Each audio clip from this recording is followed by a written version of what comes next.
हर घर लक्ष्मी आए, ऐसा बजट में वित्त मंत्री निर्मला सीतारमण ने किया पेश। जी हां, बिल्कुल सही सुना। वित्त मंत्री निर्मला सीतारमण बजट पेश करने से पहले राष्ट्रपति भवन पहुंची। यहां उन्होंने राष्ट्रपति द्रौपदी मुर्मू को बजट के बारे में जानकारी दी। राष्ट्रपति मुर्मू ने सीतारमण को दही चीनी खिलाई। केंद्रीय वित्त मंत्री निर्मला सीतारमण आज यानी 1 फरवरी 2026 को नवी बार पूर्णकालिक बजट पेश कर दिया है। इस बजट में किन सेक्टर्स को क्या मिला, आइए देखते हैं।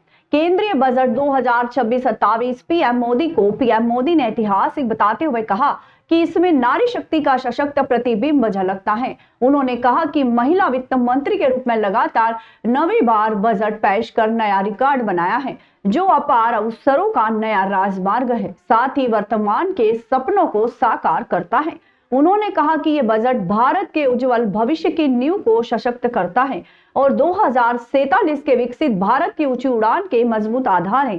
केंद्रीय बजट 2026-27 में मंत्रिपरिषद, मंत्रिमंडल, सचिवालय, प्रधानमंत्री कार्यालय और राज्य अतिथियों के आतिथ्य और मनोरंजन पर होने वाले खर्च के लिए 1102 करोड़ रुपए का प्रावधान किया गया है। ये राशि वित्त वर्ष 2025-26 के संशोधित अनुमान 978.20 करोड़ रुपए से अधिक है। केंद्रीय बजट को लेकर देश के प्रधान सेवक डॉक्टर मोहन यादव ने कहा, विकसित भारत 2047 के संकल्प को साकार करने की दिशा में केंद्रीय बजट 2026-27 पेश हुआ है।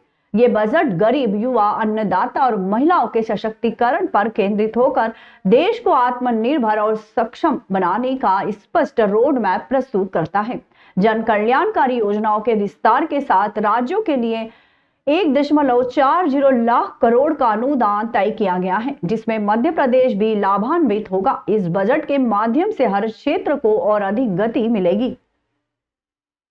यह विकसित भारत 2047 का बजट पेश है, जिसमें गरीब, युवा, अन्नदाता और महिलाओं पर विशेष फोकस किया गया।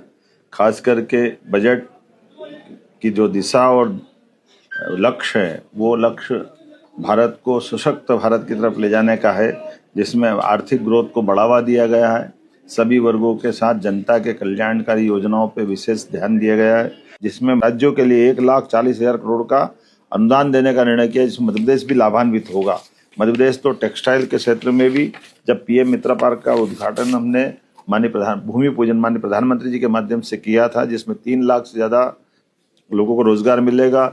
6 लाख से ज्यादा कपास उत्पादक किसानों के लिए पूरा मालवा निमाड़ एक तरह से एक नई छलांग लगाने के लिए हमने पिछले समय उसका भूमि पूजन कराया।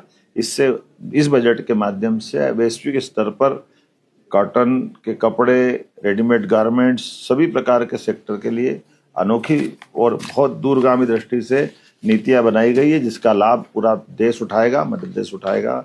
मैं अपनी ओर से, मध्य प्रदेश सरकार की ओर से, प्रदेश की 9 करोड़ जनता की ओर से आज इंदौर में मैंने इस कार्यक्रम में शामिल होकर के बजट भी सुना, बजट से जुड़े हुए विविध अलग अलग श्रेणी के विद्वानों के साथ संवाद भी हुआ, उनके विचार भी जाने और उनने सबने एक मुक्त कंठ से एक मत होकर के बजट की तारीफ की। ये आनंद का विषय है। मेरी अपनी ओर से बधाई।